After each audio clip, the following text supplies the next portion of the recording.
اطلع بره.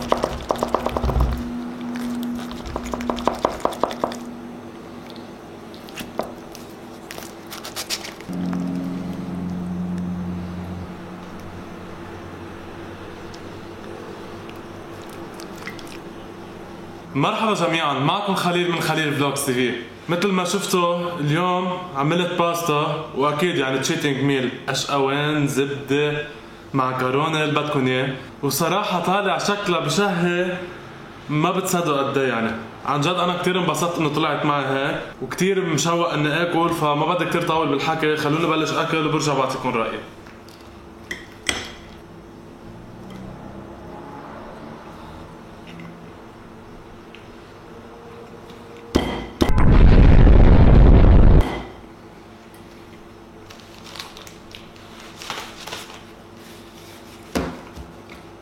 لا مش مقبول، مش مقبول، مش مقبول. يعني خلوني اكل بعد.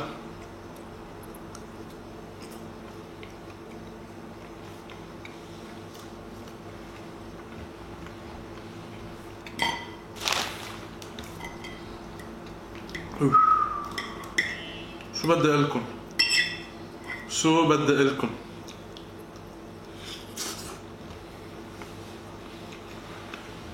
ثلاث ساعات ونص شغل بينوا قيمتهم هلا، يعني مش عارف شو بدي اقلكم.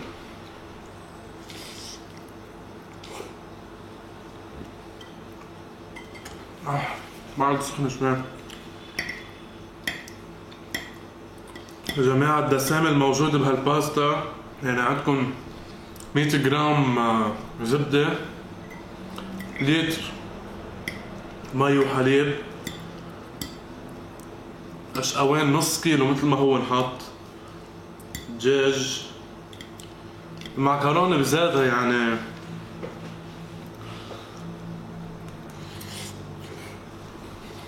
واو، مش قادر اوقف اكل. صوص بشاميل، كريم فريش،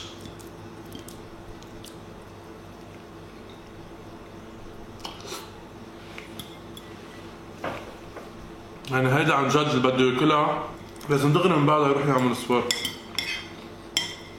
اطيب باستا يمكن باكلها بحياتي، عن جد بلا مبالغة. يلا افتحوا تمكن، دوقوا دوقوا دوقوا، شوفوا شوفوا ما اطيبها.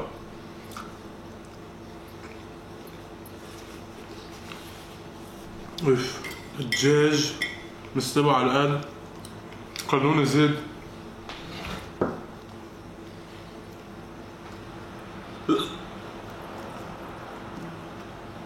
يا جماعة شي خرافي.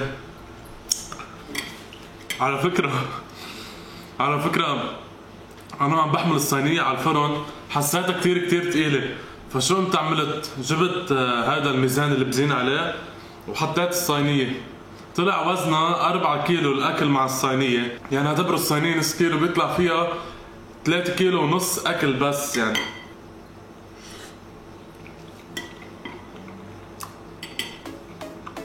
مش معقول ما أطيبها. وأنا صراحة كنت كتير مشتاق لتشيتنج ميل، كان لازم هو أنا أعمل تشيتنج ميل نهار التنين أو التلاتة، بس اضطريت إني أجله للجمعة.